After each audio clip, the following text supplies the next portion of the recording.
Guys, welcome to 7 Strange Things for RV Life.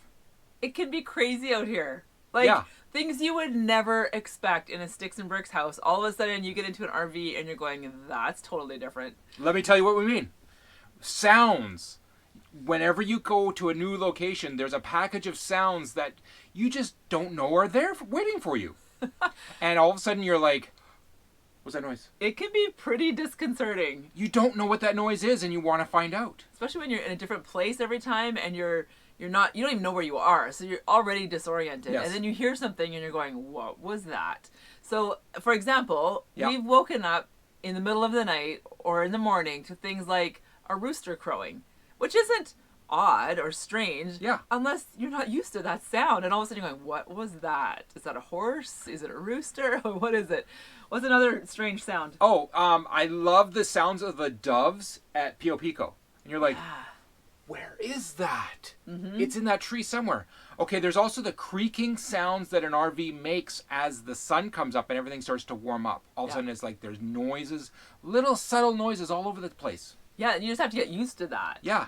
Once you're in your RV for a bit, you are used to those sounds, but not the beginning. Like turning on the generator. Some awesome sounds are, like you said, the doves are a beautiful sound, yes. or hearing owls in the night, or hearing the waves of the ocean, or the wind in the trees.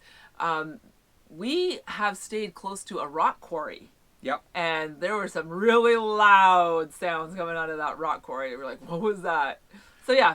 That is one of the stranger things about being... Any others? Any other sounds? When we were in Cottonwood, the sound of the RV furnace that was turning on and off was very odd and loud. Not our RV. No. Someone else's, a next door neighbor. It was so loud. It wasn't really close, what but it was sure... noise? Like, are you sure that's a furnace? Yeah, craziness. So that's one of the strange things. Number two is... When you have an RV propane stove in a traditional RV like ours is, some people just aren't comfortable about this propane thing and lighting it. And it's guys, it's fine. It's normal. Ours does not have a pilot light. We actually have to turn ours on with a lighter whenever we light the top stove or in the oven. Which really is awkward because it's a tiny little hallway and you've got the oven door open and you're down there and you're trying to find the little pilot light spot and you're trying to get the lighter under there and some people it's a bit weird. Just don't like turning on any gas and then having an ignition happen and they're like, ooh. We've heard of people who actually refuse to use their RV oven because they're afraid of it. So we're here to tell you, we're still here. We've been using our stove and oven for over 3 years. Yeah. That can be a strange thing to get used to, is using your RV appliances, and a stove would be one of those things. In an RV, in different seasons, even summer and winter, fall and spring, the difference in temperature is a lot. Most people in their house, it's like, it's always around, 72 degrees. You literally just set it and forget it when you're in your house. But when you're in an RV, it is different, especially a vintage RV, because we don't have super duper insulation like some of you guys do on your fancy rigs. Yep. So we feel the temperature outside. If it's windy, the temperature will just drop right through the floor. If it gets super sunny and there's no shade, all of a sudden it gets hot in here. So temperature adjusting is something that we just have gotten used to dealing with. Quite a swing. We want to make sure inside our RV doesn't get below the freezing mark. Mm-hmm. Or else things like canned goods and other things would be a problem. That would be a big problem. So. Yes.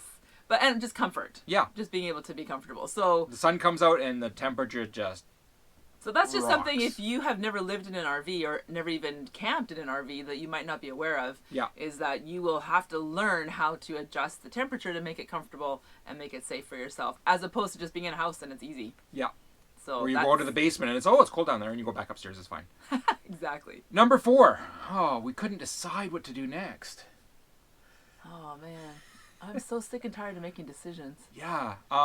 You know what number 4 should be? Decision fatigue. Yes. It's a real thing. Decision fatigue. It can be exhausting. Just trying to decide where you're going to stay. Is the site level? Is the schedule open? Where are you going next? What is the weather for traveling? It can even be funny watching somebody drive through an RV park 6 times. Because they can't. We've done that. Yeah. You're like, that's good. Oh, sometimes it's worse when there's all the spots open. Because then you just don't, like when you're in a parking lot, you can't find the spot because there's too many options.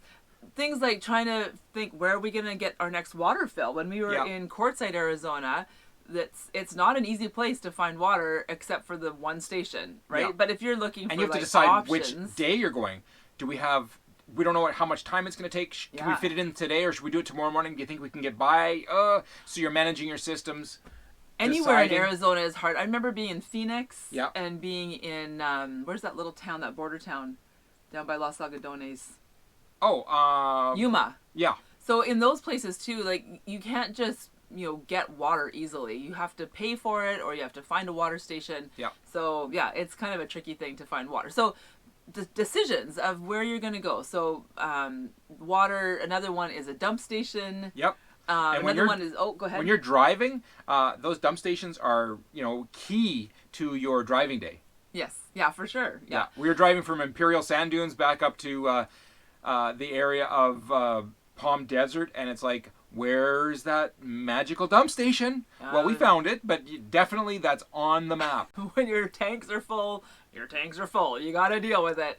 So another decision that has to be made. Another one is safety. So you might think, okay, well, on the map, I'm going to pull over at this rest area. We're going to stay overnight. You get there and you think, this doesn't feel safe. There's just something, your spidey senses are telling you to move on. Well, now it's another decision about moving on, and now your schedule is different, and how far is it to the next town, and will it be safe there? So if you have trouble making decisions and it stresses you right out, then RV life might not actually be something that you enjoy, because it is a big deal. So it's just one of those strange things. When you're living in a house, you're not thinking about, where am I going to get my water tank filled?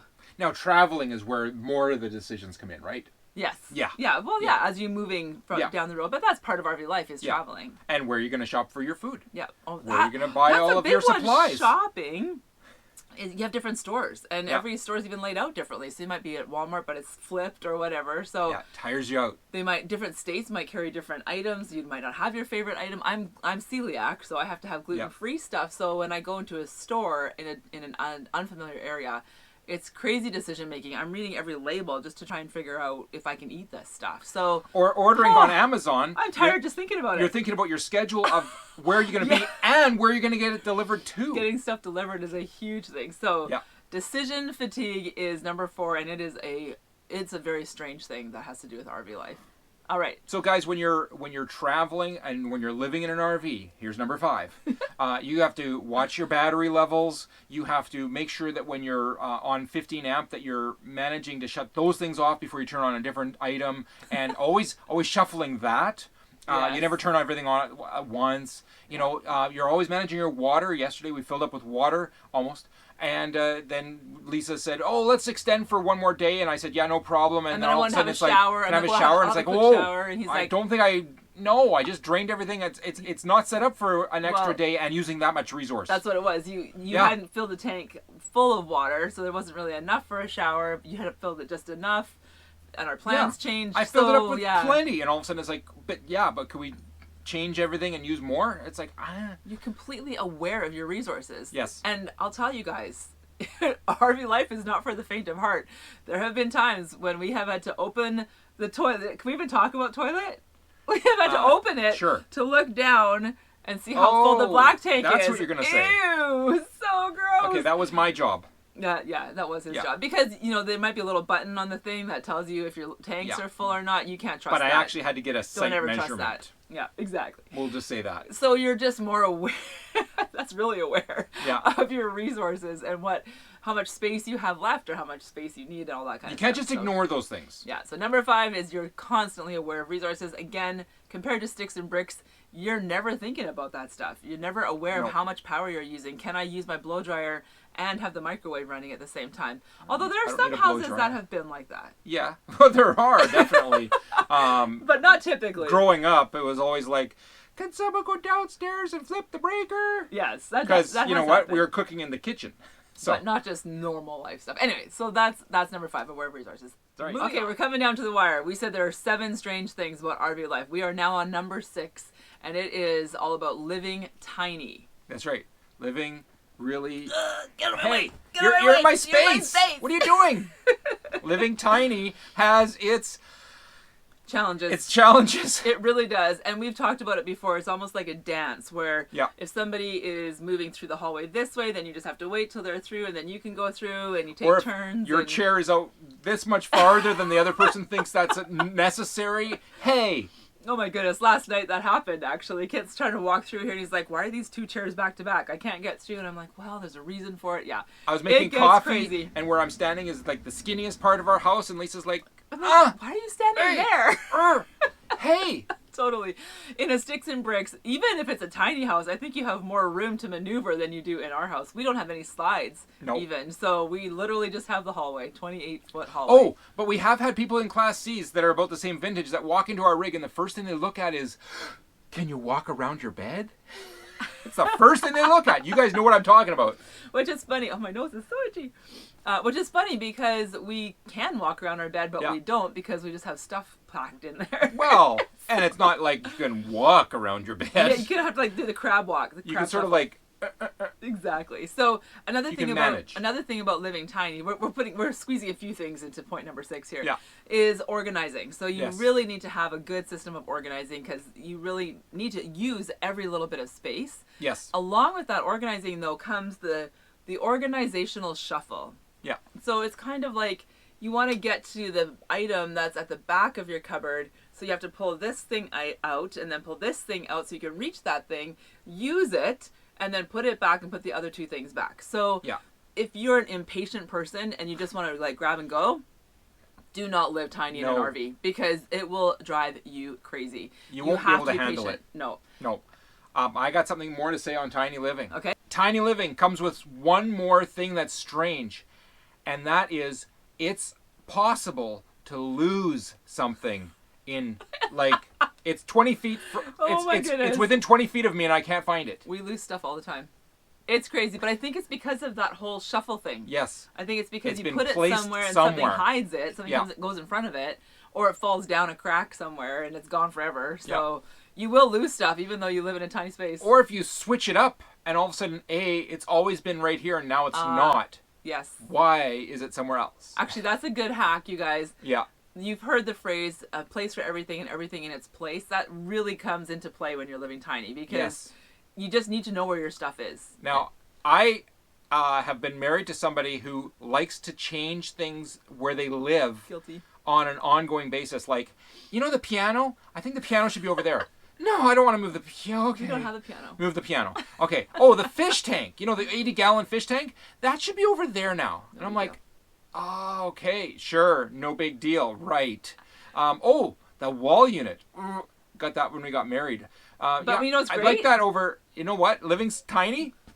There's a lot less of those things. We don't have to move our furniture because we just move our whole house. Yeah. So now I don't feel the need to move our furniture around. So this couch stays exactly where it always is. Exactly. It's wonderful. That desk, well, I put screws to it to keep it screwed to the floor so it ever can't, wow. Okay, so we've tacked things down. I'm like, you're not moving this one. It's great. It makes you happy. Oh, and there's a few items that when we start traveling, it's like, oh, did you move that? Oh, right, we don't want that to fall on my head. So there's a few things that actually get put away when we travel. Yes. Okay. So that's number 6. Just that things when you're living tiny are a little bit different than when you're living in a sticks and bricks. Moving on to number 7. When you live in an RV and you use an RV toilet, we're not talking about the constable. We're not talking about the compostable toilets. We're talking about the regular, traditional ones. Although compostable do fall into this category. They have more rules. Yes. These ones have rules. RV toilets have rules. Yeah, so when you have a guest come over, it's like, there's rules. Yeah, you need to know how to use this. So let's talk about some of those rules. One of them is what goes down the toilet has to be natural product only and toilet paper. That's Black it. tape friendly means it's a limited amount of things that go down there. That's right. Number 2, you turn on water and then turn open the flap and then it closes again. Yep. So there's a process that actually happens and you want to make that happen properly. We had our little nieces visiting us one time. Yes. And they used the RV toilet and we neglected to give instructions. Yeah. And when they did the little flap thing, so ours is a hand. What is it called? It's like not a foot. A hand trigger. Trigger. Thing? It's a pedal. It's a. Some of them are foot flush. It's a move. Yeah, it's a move with your hand pedal. It's like a lever. Lever. A yeah. lever. That's what it's called. It's a double lever. So ours is a lever. Water you use with or your hand. water and the flap. And some people have a foot pedal that Yes. you use to do the flap and the rinse. And when something can fall on that and leave it on. Yeah. So then your water's running.